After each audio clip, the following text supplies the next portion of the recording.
إن شانئك هو الأبتر.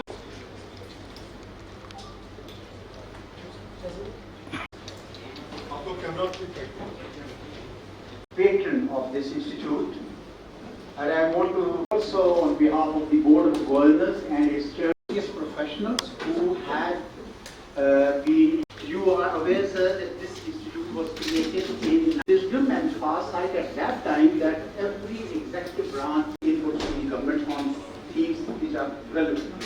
And we do basic motto, mission statement, relevant to the government of Pakistan. And we want to be cost effective. For that, we have created more with less. We are also quite conscious of one. And then we want to be relevant to the markets. To measure performance, every center has produced 21 peer-reviewed research articles in 4 years per week. But because the scheme is such that everyone is to use its economic muscle to extend its outreach and peaceful rise.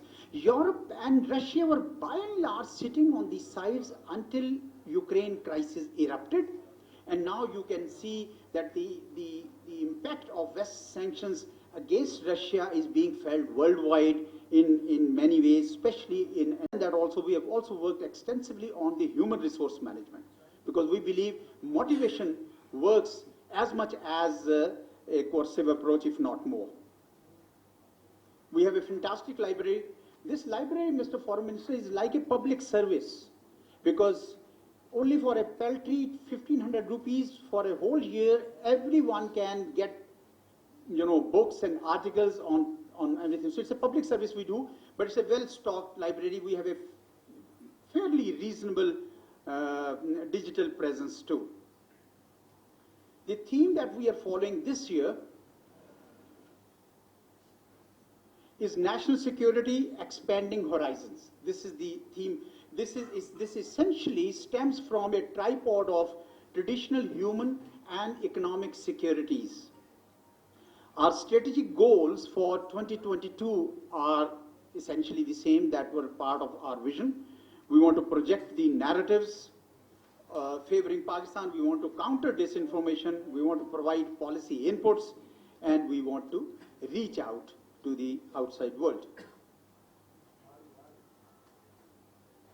The special focus for 2022 has been how do we sell our narratives to outsiders, because Pakistan, as you would probably agree, in many ways is a misunderstood country, and therefore it is important that we focus on that. For that, our research journal is now indexed with 13 indexing agencies and 20 databases, mostly American and Europe across the continents.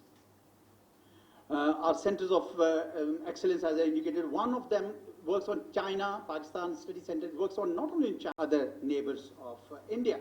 Then in the West we have unsettled Afghanistan, xenophobic, climate change, water security, food security, energy security, and so on. They're all impacting South Asia, and therefore we need to really keep that in focus. Now, issues of immediate concern.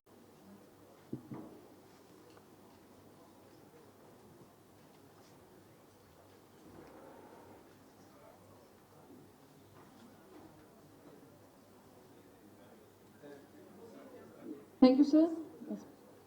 I request Team China Pakistan Study Center, led by Dr. Dalit Chabir, Director CPSE, to present their special report titled Towards Geoeconomics Engaging East Asia to the Chief Guest.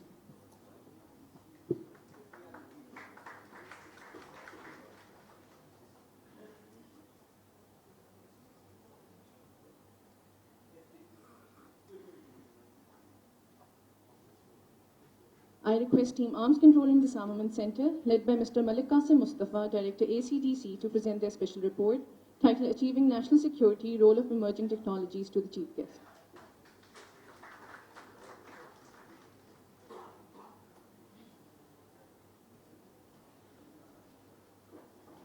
I request Team India Study Center, led by Dr. Arshad Ali, Director ISSI, to present their special monograph titled Voices on Kashmir to the Chief Guest.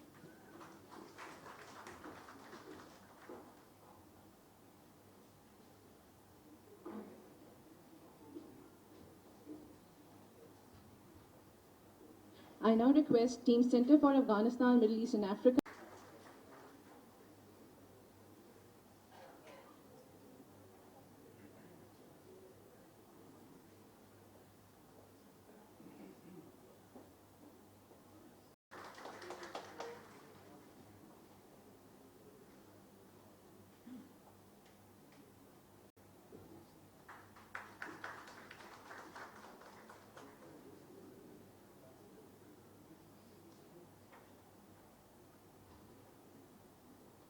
Ladies and gentlemen, I now request Ambassador Azaz Ahmed Chaudhry to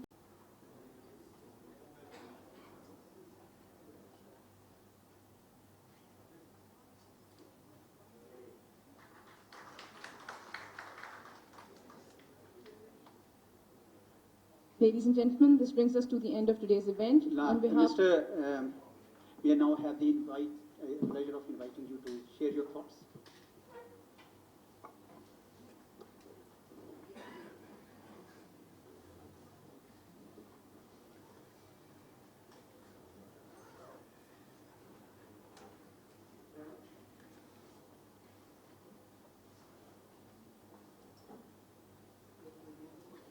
Bismillahirrahmanirrahim. Assalamu alaikum. It's an absolute honor and a privilege to be here at this institute today that was founded by my grandfather, Shaheed Zulfikar Ali Bhutto. Nowadays, तो दुनिया भर में English, Urdu, Minglish करते थे. Nowadays, all over the world, the prominence of think tanks and their impact on policy making is obvious to all. But surely, in the 1970s, it perhaps was not obvious to all. And it shows the vision and the foresight behind the establishment of this institution. Pakistan is blessed with incredible intellectual capacity. Our intelligentsia, our civil society, our educational institutions produced a metaphorical army of thinkers. And Pakistanis have a unique advantage over so many other countries because our presence, our population is not confined to Pakistan. I would say that Pakistanis are present in every nook and corner of the globe, and we contribute to all walks of life internationally as well, but Wahhabi. Pakistani students, I was one far more recently than much of you, are a large segment of the population of international students at any given university in the United Kingdom, in the United States, and even in many universities. And that means that if we were to effectively engage the intellectual capital of Pakistan, within and without the country, particularly to engage with the youth who have a stake in our future, but also those who've reached the pinnacle of their careers and have gained a lifetime of experience. If Pakistan was to conduct informed, I'd say foreign policy, but actually informed policy making in general, that was a result of a healthy and open debate and dialogue, we would be better for it as a country. So I would very much like for the Foreign Office to at least work in close coordination with your institute and engage the hard-working individuals over here Not necessarily saying that everybody will agree on all topics, but surely with your contribution and with your input, we can conduct a far more informed foreign policy. And the importance of foreign policy, I don't need to remind all of you. It is not only is a question of Pakistan's national interests, our security interests, or our economic interests as a theoretical subject, but it is a direct impact on the lives of every single Pakistani. And the Pakistan's discourse on foreign policy, unfortunately, does not rise to the level that is necessary, particularly in the public domain, to educate the people of Pakistan, to explain to the people of Pakistan the actual context of our foreign policy, what is happening in the world today and how it affects your lives. We like to paint the world in black and white, in good and evil, and perceived concepts of what is in our national interest based on a narrow perception of nationalism and patriotism. And what one must understand is if one is truly patriotic, then one is ready to do whatever is necessary to safeguard the interests of the people of Pakistan, to advocate for the interest of peoples of Pakistan, and achieve what is strategically necessary in your country's interest. I would argue that recently we have continued to go down this path in an extremely unhealthy manner that has actually had a direct negative impact not only on Pakistan's foreign policy, not only on Pakistan's national security or national interests, but also on the health of our economy and the lives of the average Pakistani. If I was to sum up the conduct, I'm talking about the political conduct, not the Foreign Office conduct. It's very professional, genuinely. But the political conduct of our foreign policy, and frankly quite a lot of policies, has been one of cutting one's nose to spite one's face. And it requires all of us to have a deep rethink about where we stand in the world today and where we would like to see ourselves in the next 10 years, in the next 20 years, in the next 50 years, in the next 100 years. And are we as a nation, are we as a country doing all we can to position Pakistan, if not today, then tomorrow, in the best place for its people? And I would argue, unfortunately, we are not. Pakistan's, as sort of stated in your presentation, Pakistan's foreign policy is far more affected by the development of geostrategic, geopolitical events than many other countries. Pakistan's geographical location is such that we are positioned in a place that means that the developments of geopolitical effects have affected Pakistan directly in the past and will continue to do so in the future.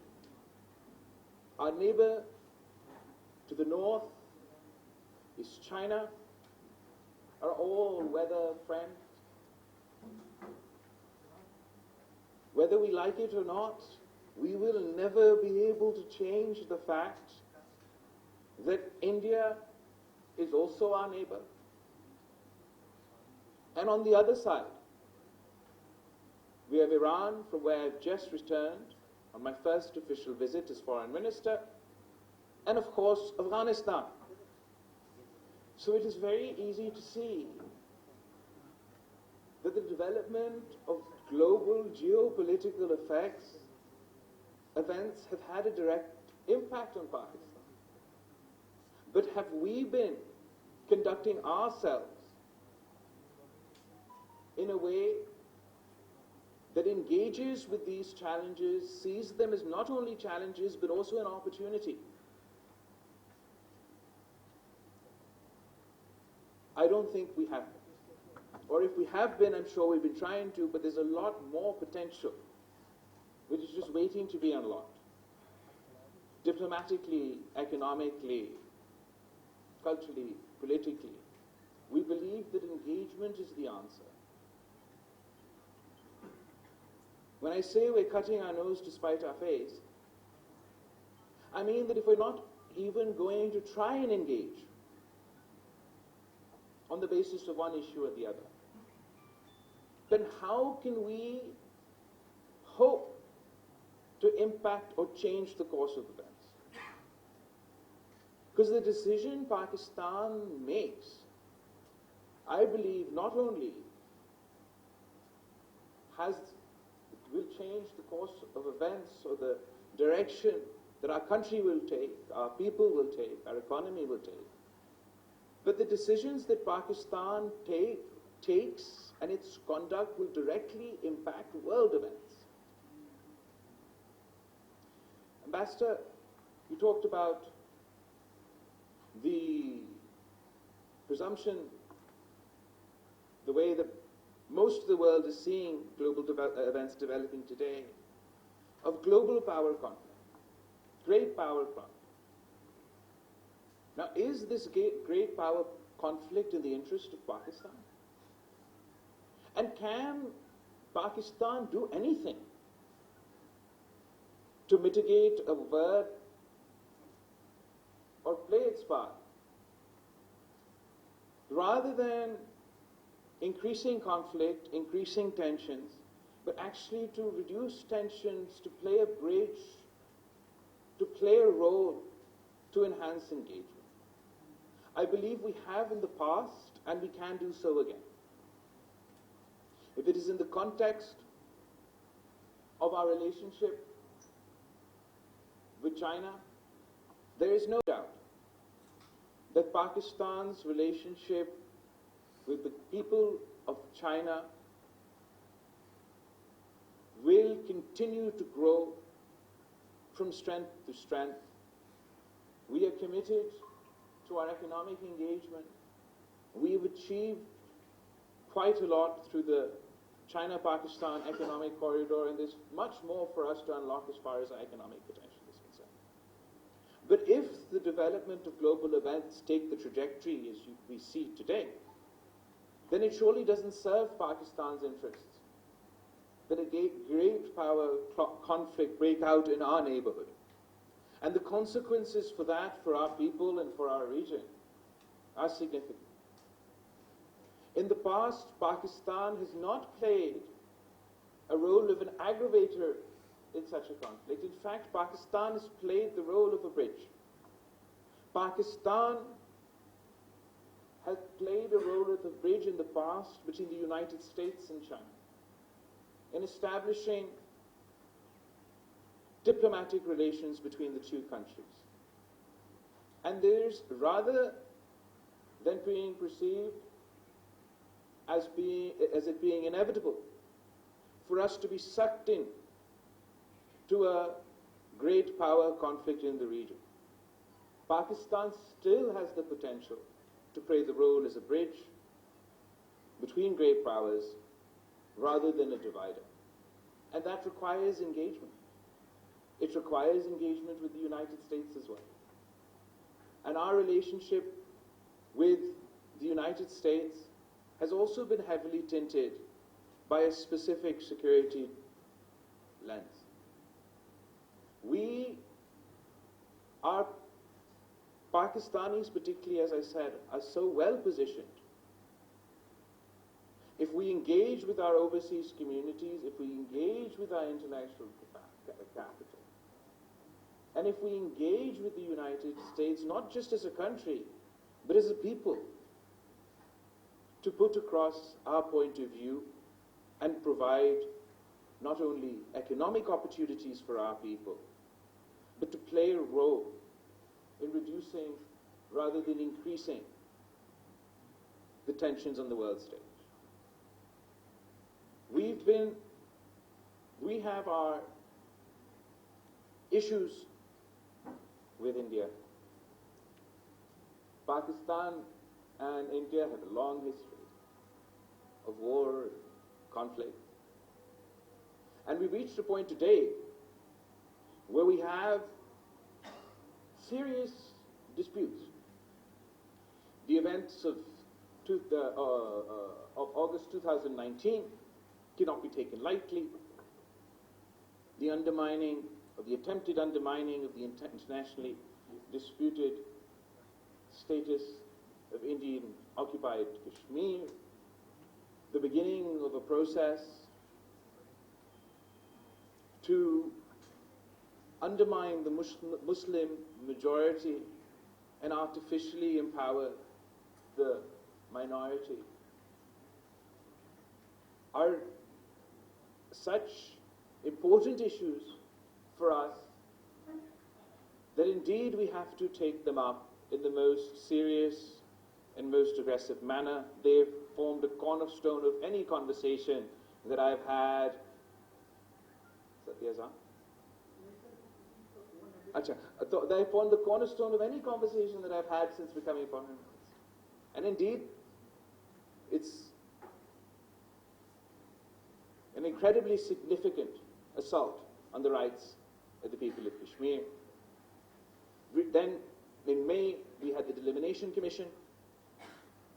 And then, just recently, the Islamophobic remarks of officials. And all of that creates an environment in which engagement is very difficult for Pakistan, if not impossible. But I'd like to leave a thought for you to think about as we are talking to a think tank. That does it serve our interests? So do we achieve our objectives, whatever they may be it Kashmir, be it the rising Islamophobia, be it the Hindutva sort of supremacist nature of the new regimes and governments in India? Does it serve our objective? That we have practically cut off all engagement. That I, as Foreign Minister of Pakistan, as the representative of my country, not only don't speak to the Indian government, but I also don't speak to the Indian people. And is that the best way to communicate or achieve Pakistan's objectives? We don't have a trading relationship with our relationship to the East, and many will argue absolutely we should not. The environment is not as such, and given these outrageous assaults on our principled positions, it would be inappropriate for Pakistan to take such a step. But others would argue that this is just a continuation of that very same thought where we cut our nose to spite our face. And Ambassador, when you were speaking here and you were explaining about the trajectory of great power conflicts in our region between US and China, you also mentioned that their economic engagement was one of the reasons that you didn't necessarily see it getting as bad as everybody predicts. And one wonders, if not now, but say when Shahid Mohtarma Benazir Bhutto had engaged with her counterpart when she was first elected Prime Minister, or back various people in the various attempts that engagements had been made. If at that point in time we'd achieved economic engagement with India, and our economic engagement on both sides had been to such a level that perhaps we would be in a position to more effectively influence Indian policy making. That if India's economic integration with Pakistan and Pakistan's economic integration with India was at such a point, perhaps neither state would be in a position to take such extreme positions. But unfortunately, if we followed the cut your nose to spite your face, and we don't even have that economic engagement, then perhaps we're in a position where we're less able to impact and to affect Indian policy making. And if I'm not talking, whatever I think about the government in India, whatever I think about their policies, and we have very strong feelings on that. If I'm talking at them through the media, through press conferences and press releases and statements, and not talking with them, then am I able to actually effectively impact any sort of change? Forget about the government. If it's our principal decision that I will not, I don't think it's ever happened in the history of the course of time and man, that a state, even in times of war, that communication between officials were not. But let's pretend that there was, so that's a legitimate option we go forward. Surely talking to the people, engaging with the public, serves the interests of Pakistan. That despite the hyper-nationalist nature of the Indian media, are we going to cede that space to them and them alone? Or do we not believe that no matter what policy or whatever position the government of India may be taking, surely we don't blame the people of India, who we share thousands of years of history with, for every single decision of their government? And surely if we were not, okay, so if we were engaged with government as state functionaries, that has its own benefit. But if we were engaged with the Indian media, with the Indian public, surely we would be better placed to advocate Pakistan's cause, Pakistan's position, to expose the abuses of their government directly to their people. I believe that these are serious topics that think tanks such as yourselves have been thinking about, but it's time for us to seriously get thinking about. Because we, as Pakistanis, have to understand where we stand at this point in time. We are at a crossroads. It's an extremely difficult crossroads of human history. We faced once in a 100-year pandemic that, as the ambassador said, is yet to be over. Millions have died, people are still dying, and global health is still at risk.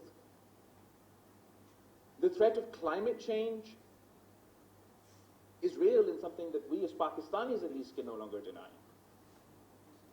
If Jacobabad is experiencing 51 degrees heat in spring, if we are in what seems like a perpetual drought, facing water scarcity levels of 60%, if our crop year after year suffers drastic damage, if there are fires raging from Balochistan to Khyber Pakhtunkhwa for 10 days on end, surely one of the greatest existential threats to man, climate change, will have an outside impact on a developing country, on a poor country like Pakistan. And then, because geopolitical events have a direct impact on our citizens, so we had an economic difficulties as a result of supply chain issues and the shock of COVID. And now, the war in Ukraine has a direct impact on the lives of average Pakistanis. We used to import significant amount of our wheat, of our urea, from Ukraine. The international world is now facing sky-high fuel prices, and everyone is feeling the effects of inflation as a direct result of these geopolitical events. And this is a time where everyone is pivoting to economic diplomacy and focusing on engagement everywhere and anywhere they can.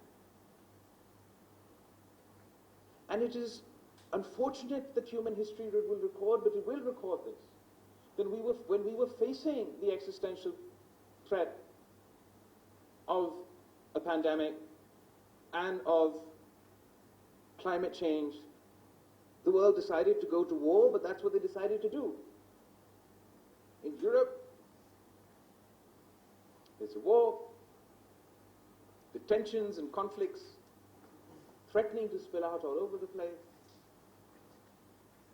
Our own neighborhood, Afghanistan, I'm going to read your book, but, well, is extremely at a difficult crossroads in their own history. Because of geopolitical events, we've never reached the true potential of our economic potential with our neighbors in Iran. And now we have to race against time. The unity government is inherited of Pakistan, where wherever you look, there's a crisis. Internationally isolated, internationally disengaged for one reason or another. Economically, you've inherited an IMF deal that is stale, that is out of date, that is pre-COVID, that is of the fall of Kabul, that is pre the Ukrainian and Russian crisis, that is pre the global economic recession.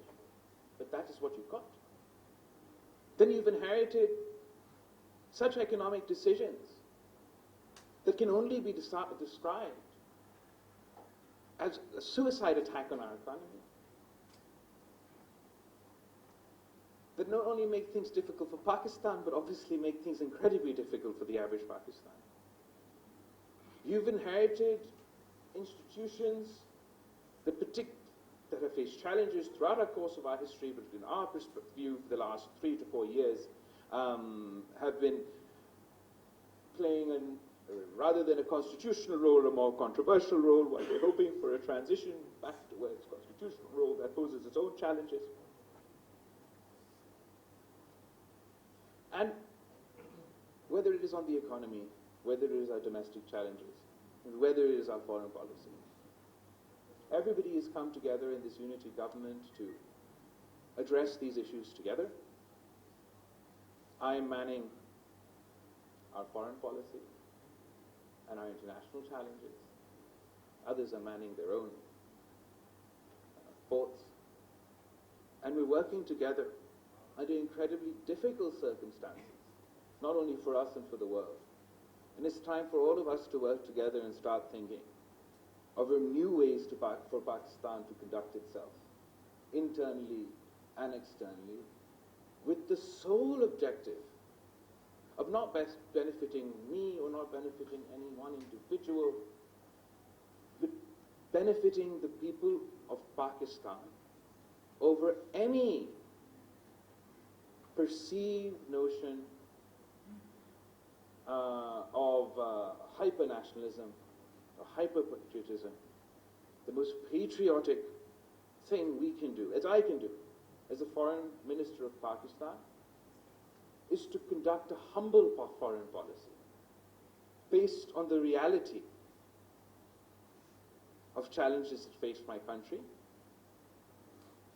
to be firm in our positions, to be firm in communicating the interests of my people, but to never be arrogant. Because we cannot afford it, our country cannot afford it.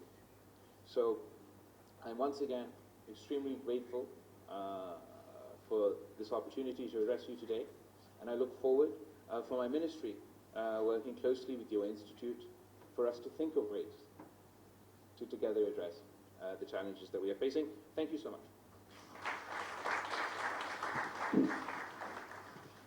Thank you, sir. Ladies and gentlemen, this brings us to the end of today's event. On behalf of ISSI, I would like to express sincere gratitude to our chief guest, Honorable Foreign Minister of Pakistan, Mr. Bilawal Bhutto, for taking out time and gracing us with his presence.